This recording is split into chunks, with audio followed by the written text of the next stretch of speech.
Assalamualaikum warahmatullahi wabarakatuh. Perkenalkan, nama saya Sulong Ahmad Saltiano. Saya dari kelas 12 TKR 2. Di sini saya akan menyampaikan materi tentang minyak bumi. Pertama, pengertian minyak bumi adalah minyak bumi bisa disebut sebagai petroleum dalam bahasa Latin petrus atau batu dan oleum, sama dengan minyak. Pada daerah lapisan bawah tanah yang berpori tersebut dikenal dengan nama antiklina atau cekungan. Nah, daerah cekungan ini biasanya terdapat beberapa lapisan. Lapisan yang paling bawah berisi air, lapisan di atas berisi minyak, dan lapisan di atas minyak bumi ini berisi gas alam. Jika cekungan mengandung minyak bumi dalam jumlah besar, maka pengambilan dilakukan dengan pengeboran. Nah, pembentukan minyak bumi. Tahukah kalian minyak bumi itu berasal dari mana? Minyak bumi adalah yang berasal dari zat organik dan zat anorganik. Zat organik penyusun minyak bumi adalah biasanya berasal dari pelapukan fosil-fosil limbah, tumbuhan-tumbuhan dan hewan pada zaman purbakala jutaan tahun silam. Organisme-organisme tersebut kemudian dibusukkan oleh mikroorganisme lalu terkubur dan terpendam dalam lapisan kulit bumi. Nah, itulah mengapa minyak bumi hanya berada dalam lapisan jauh di bawah tanah.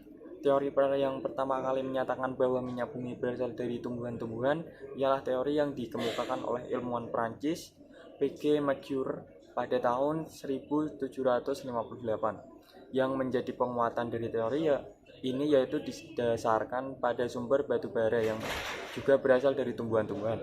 Nah, adapun teori yang menyatakan bahwa minyak bumi berasal dari hewan adalah pertama kali dikemukakan oleh J.P. Leslie pada tahun 1865.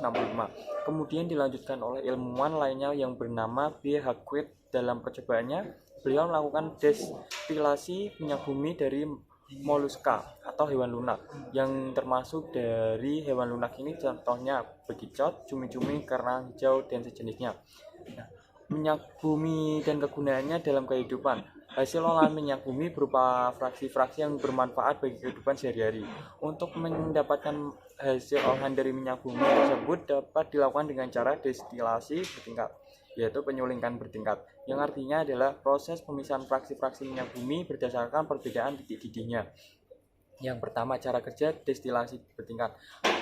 Minyak bumi mentah dipanaskan pada suhu 350-400 derajat, lalu 400 Celcius derajat, lalu kemudian dimasukkan ke dalam menara fraksionasi atau kolom distilisasi.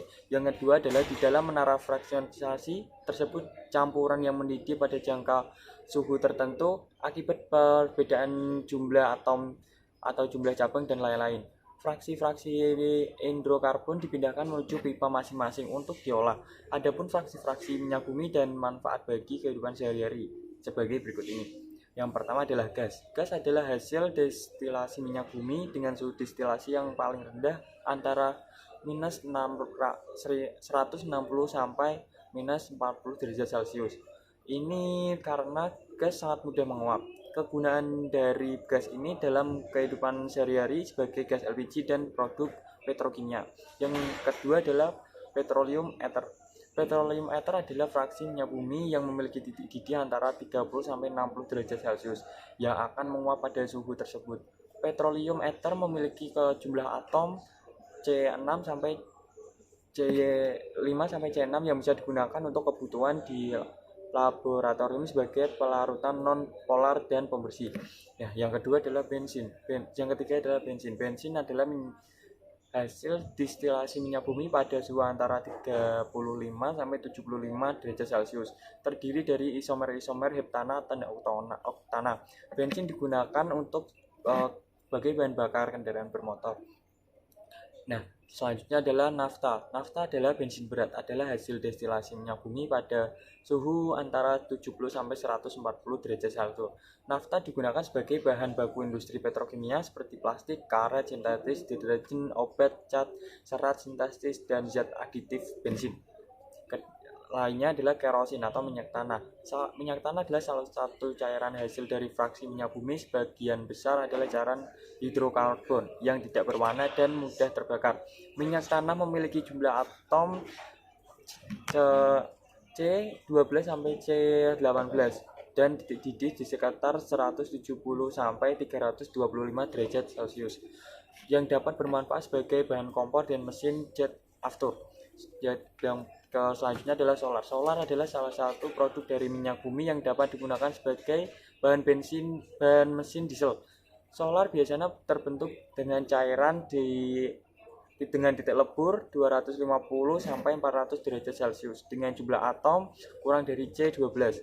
Kebutuhan solar di zaman sekarang sangat penting untuk keberlangsungan hidup manusia sebagai penunjang dalam pemanfaatan mesin di perusahaan-perusahaan baik di kota besar maupun di pedesaan. Selanjutnya adalah oli.